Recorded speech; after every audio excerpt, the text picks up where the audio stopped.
Gostava de falar sobre um tema que acho interessante, já falei da última vez que aqui estive convosco dessa pessoa, de uma das pessoas de quem vos quero falar, e gostava de que pensassem em situações da vossa vida em que esperavam uma coisa, mas saiu outra. Sim. E muitas situações da vida nós passamos por isso. Lembro-me, por exemplo, quando... Isto acontece muito.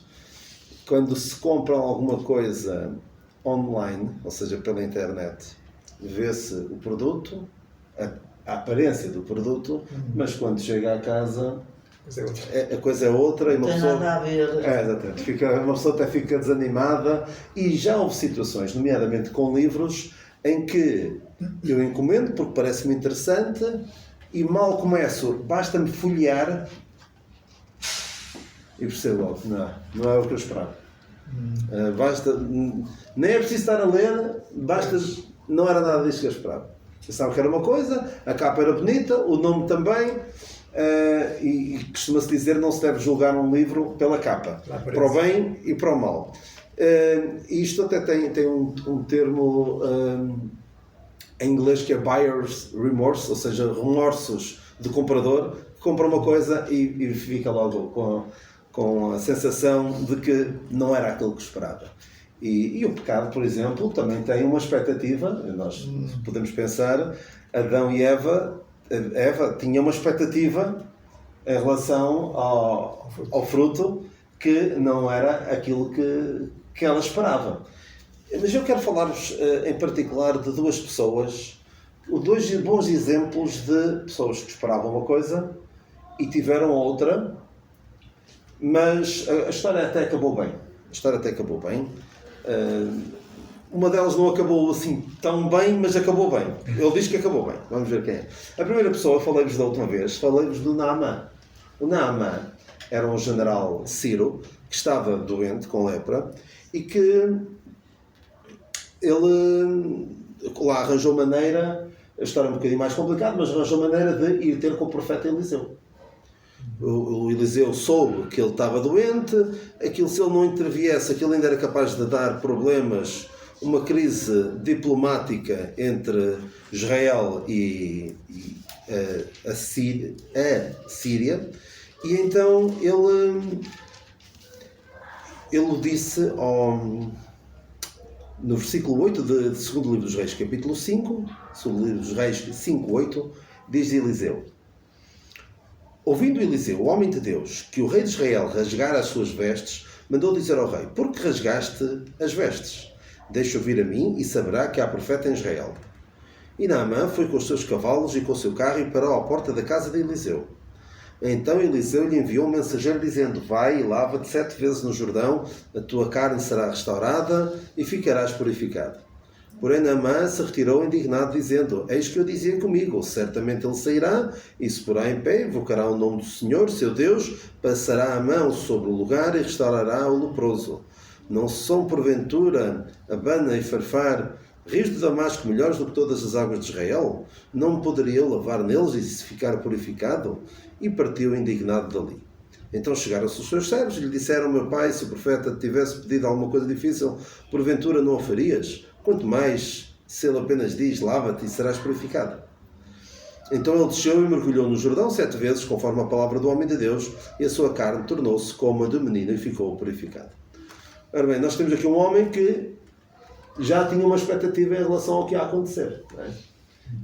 Eu estou doente, ele pensava: eu chego à casa do Eliseu, ele vem cá fora, faz ali uma grande cerimónia, porque eu sou uma pessoa importante. Naamã era um homem muito importante no seu país.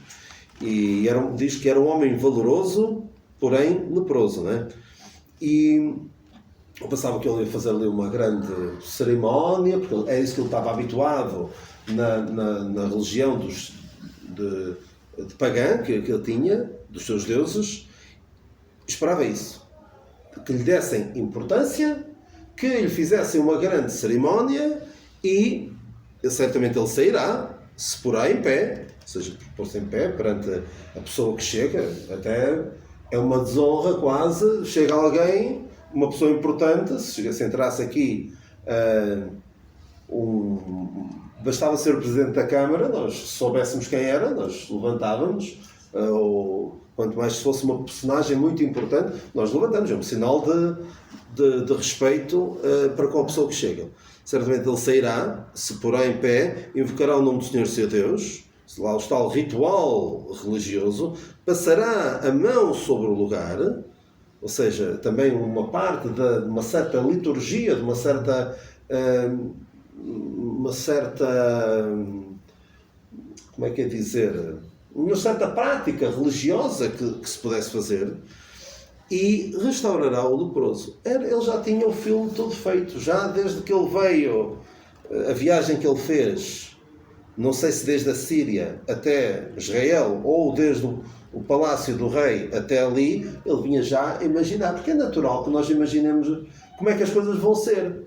Eu próprio tenho dado a fazer filmes nos últimos tempos, não é? Na minha cabeça já está tudo. Eu vou lá, segunda a sexta, faço aquele tratamento, venho para casa, não me cai nada, fico normalzinho, não incho, não...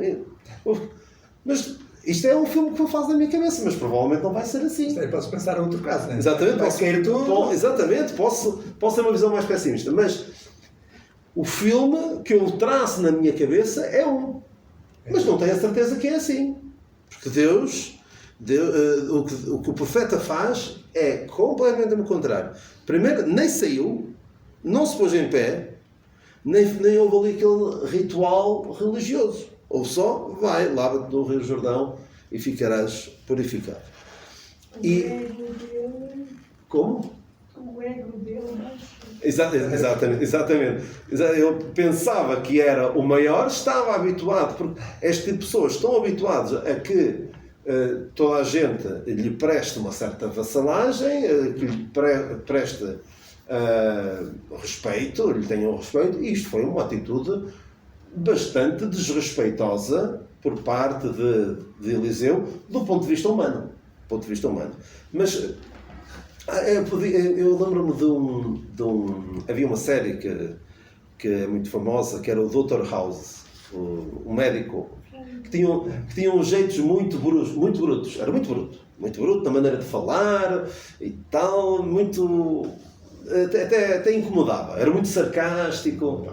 E um dia havia uma doente que estava a dizer: mas porquê é que você me trata assim, trata mal as pessoas? E ele disse assim: olha, tu preferes alguém que te segure na mão enquanto morres, ou alguém que seja duro contigo, mas te trate? O que ele arranjava, o que o Nama arranjava lá na Síria, e se calhar fizeram nisso, certamente havia curandeiros, havia a corte do rei, certamente teria tido tentativas de algum daqueles aquelas pessoas, como é que se chama, aqueles curandeiros, pessoas que faziam as coisas e que parecia que percebiam alguma coisa do assunto, às vezes tinham sorte, às vezes podia ser a bruxaria, podia ser sei lá o quê, mas certamente terão feito lá, tentaram coisas. E se calhar ela até pensava que estava bem, puseram assim qualquer coisa na pele, e olha, vai ficar bom e tal. E depois no dia a seguir, olha, estou igual. Não passou. Mas ele preferia isso? Ou prefere alguém como o Eliseu, que é duro, não lhe prestou a vassalagem, mas resolveu-lhe o problema? O problema é que muita gente quer quem lhe segure na mão e lhe dê festinhas enquanto eles vão caminhando em direção ao inferno, do que alguém que lhe diga: olha, tu tens um problema, tens de resolver, mas há uma solução. Tu não vales nada. O Evangelho diz: tu não vales nada aos olhos de Deus, mas há uma solução. E as pessoas não gostam de ouvir. E reagem como nada. Vão-se embora até que alguém lhes faz ver que é esta a solução. Mas, sim. Só foi uma pequena cena. Sim. Primeiro. Sim, exatamente. A serva foi instrumental para ele chegar até o Eliseu. Sim, eu passei à frente essa parte, mas é importante. Deus usa pessoas inesperadas, sem nome. Há pessoas sem nome na Bíblia que fazem coisas muito importantes. E foi o caso desta menina, que foi decisivo, não é? E porque certamente via que era um homem valoroso, provavelmente até era bem tratado, apesar de tudo, naquela casa, e tinha pena daquele homem não estar perante Eliseu, que certamente poderia curar. E é curioso que o Senhor Jesus Cristo depois diz na altura em que teve cá que não havia muitos leprosos, mas porém só um é que foi curado. Ou seja, ela tinha fé de uma coisa que nem era costume acontecer. Não acontecia a cura de lepra. O Senhor curou muitos leprosos, mas não era habitual os leprosos serem curados. No tempo dela não tinha acontecido. Exatamente, não havia ali. Porque às vezes nós dizemos. Referência. Sim, exatamente. Olha, já aconteceu isto. Por exemplo, no meu caso. Dizem-me que 90 e tal % das pessoas que fazem o que eu vou fazer corre bem. Pá, tenho uma boa expectativa. Agora, se fosse, olha, toda a gente que fez isto, que não. Mas vai lá, vai correr bem. Não estava animada, não era? Não estava... O único vai escapar. Mas esta menina tinha uma fé tremenda, não é? Esta é que fez um filme, apesar de nunca ter visto, fez um filme correto. Este homem tinha o seu ego, claro, tinha uma visão distorcida de como é que Deus funciona, porque os deuses que ele conhecia eram deuses pagãos, que agiam de uma maneira... Não agiam, mas eram tidos como agindo de uma maneira vingativa, que tens de dar alguma coisa em troca, completamente deturpado do que é o verdadeiro Deus. Mas o que eu queria salientar é a expectativa que se cria, aquilo que se pensa que vai acontecer, e muitas vezes Deus não age dessa maneira. Deus age de maneiras diferentes. E ele ficou de facto curado. Não curou da maneira que ele esperava, mas curou. Curou porque ele depois aceitou a maneira de Deus. Porque se ele não tivesse aceitado a maneira de Deus, não ficava curado. Eu gosto também de falar de uma outra pessoa que, se ele pensasse como eu não estou a dizer que ele pensasse como eu. Em Atos 9, quando Paulo se converte, quero falar de outra pessoa que, se tinha uma expectativa, saiu furada, mas já vou perceber.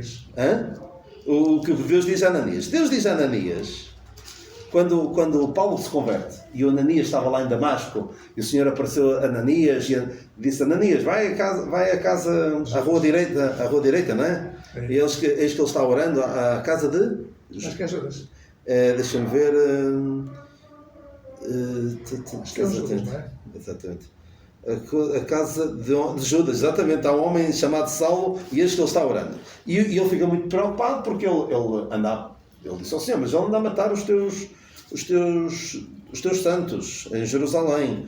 E tem autorização dos principais para prender... De muitos ouvi. Exatamente. Ouvi de muitos acerca deste homem. Exatamente. Então o que é que o Senhor diz? Vai, porque ele é para mim um vaso escolhido, para levar o meu nome diante dos gentios, dos reis e dos filhos de Israel, porque eu lhe mostrarei quanto deve padecer pelo meu nome. Eu não sei se Paulo ouviu estas palavras. Se Paulo terá depois tido conhecimento... Paulo não ouviu, mas ouviu o Saulo. Sim. Não, mas Saulo pode não ter ouvido exatamente isto, não é? Sim. Isto é o Senhor a falar com Ananias. Mas eu posso imaginar, se Paulo fosse como eu, quando ele ouvisse dizer: olha, tu vais levar esta palavra, a mensagem da graça de Deus, tu vais levar aos gentios, aos reis e aos filhos de Israel, eu começava logo a pensar: o quê? Eu vou falar disto aos reis? É lá. Eu ficava logo todo cheio a pensar: eu vou pregar este evangelho, isto vai ter um impacto tal que até os reis vão querer ouvir. Se calhar até vou receber uma convocatória real com o selo do rei, uma carta para ir lá para pregar o evangelho. Se Paulo fosse como eu, começava logo já: isto vai ser vai ser um espetáculo, vai ser vou ser muito influente, vou ter um impacto. Claro que o Senhor diz: eu me mostrarei quanto deve padecer pelo meu nome. E é verdade, Paulo falou perante reis. Só que se outra maneira. Falou perante quem? Falou perante o rei Agripa, que até lhe disse, o rei Agripa, depois de ser apertado por Paulo, até lhe disse: por pouco me persuades a que me faça cristão, não é? Esteve perto. foi um grande privilégio para o Agripa, para Paulo. Ele dizia: gostaria que fossem todos como eu, exceto estas cadeias. Mas de facto falou perante um rei. E falou depois perante quem?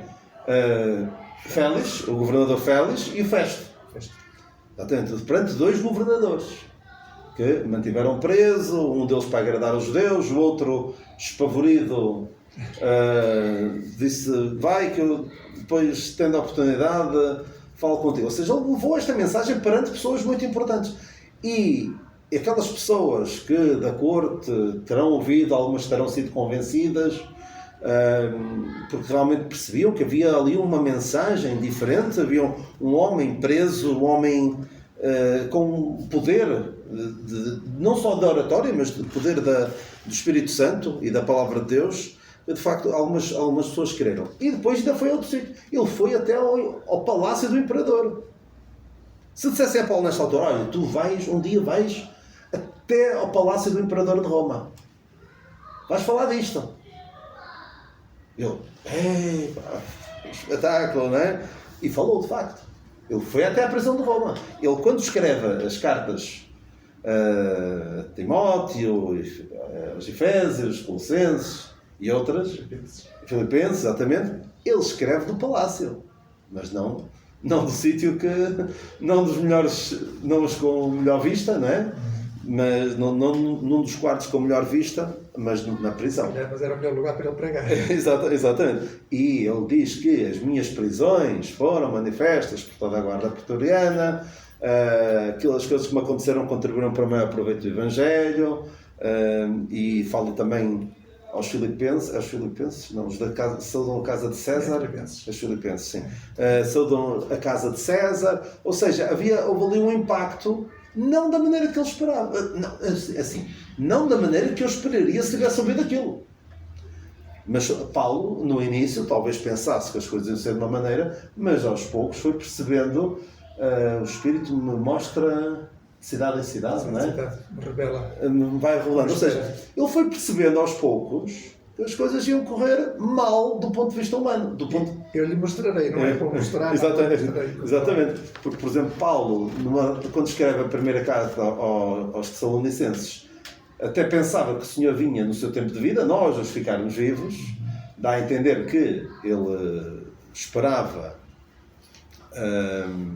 estar vivo quando o Senhor viesse, mas mais para o fim dizia: eu sei que o tempo da minha partida está próximo, por aí fora. Portanto, devemos ter algum cuidado com fazer estes filmes na nossa cabeça, pensar que Deus vai fazer desta maneira e daquela, porque parece-nos fazer todo sentido, mas nós não sabemos o que é que vem. Nós pensamos e parece-nos que o melhor é uma determinada coisa. Podemos nunca perceber durante o nosso tempo de vida porque é que o filme terminou desta maneira. Eu dou-vos um exemplo que vocês conhecem: o filho do irmão Pires, que faleceu o Ruben, já há 20 anos. Nós olhamos e pensamos assim: mas porquê que isto acaba assim? Não faz sentido. Se levar um jovem com 20 e poucos anos, deixar a sua esposa viúva, uma igreja que tinha poucos membros, para mim aquele filme não faz sentido nenhum. E eu também dizia há uns anos, quando o Nuno, o genro do Carlos, esteve entre a vida e a morte, eu também pensava assim: mas o Senhor vai levar aquele rapaz, ou deixá-lo em estado vegetativo, que nós temíamos isso? Que proveito é que sai dali? Mas o Senhor sabe. O filme pode não ser exatamente da maneira que nós queremos e que faz sentido na nossa cabeça, mas um dia mais tarde nós vamos saber. Porque o Senhor sabe todas as coisas, os caminhos. O Senhor diz: os meus caminhos não são os vossos caminhos, porque os meus caminhos são... Os meus pensamentos não são os vossos pensamentos, porque os meus caminhos, assim como o céu está acima da terra, também os meus caminhos, os meus pensamentos estão acima dos vossos caminhos e dos vossos pensamentos. E também já temos dito várias vezes: Deus é poderoso para fazer tudo muito mais abundantemente além daquilo que podemos ou pensamos. Mas é preciso descansar, é preciso ter fé e saber que Deus sabe o que está a fazer. Se nós não temos essa perspectiva, vamos viver desesperados. É uma vida de sofrimento em sofrimento, porque é que Deus não faz aquilo que eu quero. E é importante nós termos este entendimento que temos pela graça de Deus, de que percebemos como é que Deus age. Porque há alguns que estão convencidos, não, Deus vai fazer da maneira que eu digo. Eu vou orar ao Senhor e Ele vai fazer desta maneira. Possível na hora. Na hora, é quase como se pegássemos a Deus assim aqui pelos colarinhos. Tu tens de fazer desta maneira porque tu prometeste. E alguns agem com Deus assim dessa maneira. Porque são mal ensinados. E mal educados. Exatamente. Por isso é que é importante nós conhecermos a palavra de Deus, perceber como é que Deus trabalha, como é que Deus funciona. Porque senão vamos ficar desesperados. Somos em perspectiva. É muito importante. E estamos diante da exatamente. É um caso vivo. Claro, que gostava que o filme fosse de outra maneira. Mas vai percebendo, com o passar do tempo, o Senhor sabe o que está a fazer. É mesmo. Mesmo que não perceba, pode não perceber sempre. Eu também, por exemplo, se eu ficar com sequelas ou até partir, o filme não é o que a minha mulher espera. Não é. Mas o Senhor sabe. A dificuldade leva-nos a estar mais pendentes de Deus. A lembrar-nos de... Eu vou dar só um exemplo. Eu gosto de exemplos bíblicos. Eu lembro do rei Asa, um rei... o pai de Josafá, penso que é isso, o rei Asa, que... Sim, é o pai de Josafá. Um rei de Judá, que era um bom rei, muito bom rei. E ele, a dada altura, foi invadido por um exército, diz a Bíblia, de 1.000 milhares, 1 milhão de soldados. Há quem diga que aquilo deve ser algum erro de escrita, ou o que seja, mas era 1 milhão. 1 milhão. Filisteus. Como? Filisteus. Não, etíopes. O Zerá o etíope. Então veio com um exército gigantesco. E ele vira-se para o Senhor e diz: Senhor, para ti nada é ajudar, tanto o fraco como o forte. Nós vamos em teu nome, sei quando. Por aí fora. O Amadeu deve ser a passagem mais textual do que eu. E o Senhor deu-lhes a vitória. Anos depois, uma situação mais simples, também foi invadida e tal, pediu ajuda acho que era o rei da Síria. E ele veio em auxílio, ajudou e tal, e resolveu o problema. Ou seja, uma situação mais fácil, aparentemente mais fácil, nem vou chatear Deus com isto. E nós muitas vezes, em situações difíceis, lembramos de Deus. Em situações corriqueiras do dia a dia, olha, até passamos horas ou dias sem nos lembrar que estamos na dependência de Deus. Portanto, a dificuldade ajuda-nos a isso. É uma das bênçãos da adversidade, da dificuldade. Exatamente. Produzem a paciência. Quem é que quer aprender a paciência dessa maneira? Ninguém quer, não é? Mas é tremendo. A maneira de Deus. A maneira de Deus não é a que nós imaginamos.